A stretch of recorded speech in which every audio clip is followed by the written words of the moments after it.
Smart meter के खिलाफ प्रदर्शन कर रही विपक्षी नेता पायल साकरिया नगर सेवकों और रहवासियों को हिरासत में लेने के बाद रिहा। वेसु आवास में लगे स्मार्ट मीटर हटाने के लिए आवेदन देने पहुंचे निवासी। पायल साकरिया का डीजीवीसीएल से सवाल, बीजेपी पार्षदों विधायकों के घरों पर क्यों नहीं लगे स्मार्ट मीटर? आजकल स्मार्ट मीटर के बारे में खूब सुनना चाह रहा है। लोगों को शिकायत है कि स्मार्ट मीटर लगने के बाद उनका बिल 2 गुना या 3 गुना आ रहा है।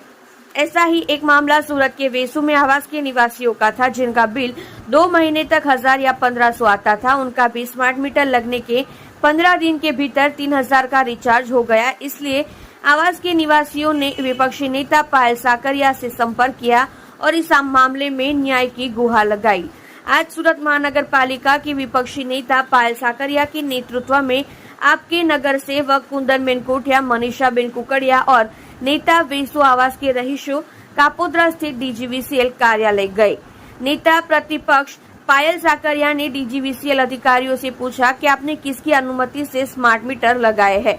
पायल साकरिया ने इस मुद्दे पर अधिकारियों से 2 सवाल पूछे कि आपने मध्यम वर्ग और जिनकी आर्थिक स्थिति इतनी अच्छी नहीं है, उनके घरों में स्मार्ट मीटर लगाते हुए भाजपा पार्षदों विधायकों या नेताओं के घरों पर कितने मीटर लगाए, तो अधिकारियों के पास कोई जवाब नहीं था।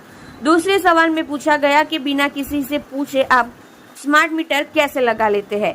पायल साकरिया ने आगे कहा कि लोग पहले से ही पीड़ित हैं। जिस तरह से लोग दैनिक जीवन जीते हैं, यह स्मार्ट मीटर लोगों के बजट को बिगाड़ देगा।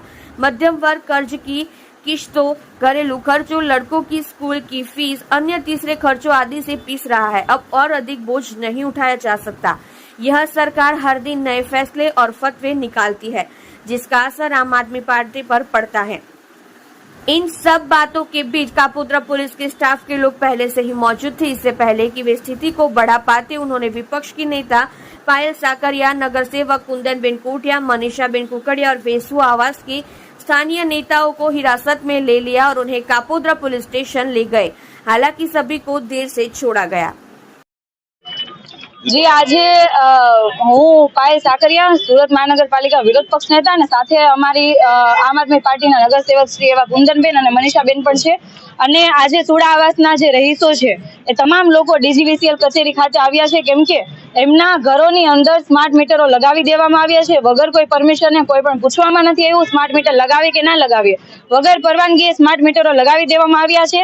તો એ બાબત આજે તમામ લોકોને સાથે લઈને અમે અહીંયા ડીજીવીસીએલ કચેરી ખાતે આવ્યા છીએ। મુદ્દાની વાત તો એ છે કે જ્યાં ગરીબો રહે છે, જ્યાં લોકો પૈસા પણ નથી ભરી શકે એમ એ જગ્યાઓ પર સ્માર્ટ મીટરો લગાવ્યા છે।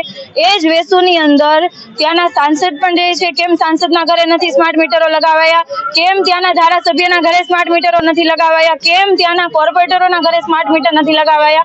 અને ખરી હકીકત તો એવી છે કે જે જગ્યાએ ડીજીવીસીએલ કચેરી ખાતે આવીએ છીએ અહીંયા પણ સ્માર્ટ મીટર નથી, તો શા માટે પબ્લિકના ખીચામાંથી આવી રીતના લૂંટ કરવામાં આવી રહી છે? તો આ બાબતે અમે સુડા આવાસના તમામ રહીશોની સાથે અહીંયા કચેરી ખાતે ડીજીવીસીએલ કચેરી ખાતે અમે મોરચો લઈને આવ્યા છીએ, રજૂઆત કરવા માટે આવ્યા છીએ। તાત્કાલિક ધોરણે સ્માર્ટ મીટરો હટાવવામાં આવે અને કેટલા દિવસની અંદર સ્માર્ટ મીટરો હટાવવામાં આવશે એવો જવાબ માંગવા આવ્યા છીએ। જો સ્માર્ટ મીટરો હટાવવામાં નહીં આવે તો આવનારા સમયની અંદર તમામ લોકો પોતાના સ્માર્ટ મીટર હાથે કાઢીને અહીંયા જમા કરાવવા માટે આવશે। આવી પરિસ્થિતિનું નિર્માણ ન થાય એના માટે આજે અમે શાંતિપૂર્ણ આજે અધિકારીઓને રજૂઆત કરવા માટે આવ્યા છીએ કે ક્યારે આ સ્માર્ટ મીટરો હટાવવામાં આવશે। અને જો સ્માર્ટ મીટરો લગાવવા જ હોય તો પેલા તમે 300 યુનિટ જેમ દિલ્હી અને પંજાબમાં 300 યુનિટ સુધીની વીજળી ફ્રીમાં કરી આપે છે એમ અહીંયા પણ કરી આપો। સ્માર્ટ સિસ્ટમ બનાવો, સ્માર્ટ આરોગ્ય અને સારી શાળાઓ બનાવો। સ્માર્ટ મીટરો લગાવીને પબ્લિકના ખીચામાંથી આ જે લૂંટ કરવાનું કાવતરું છે એ બંધ કરો।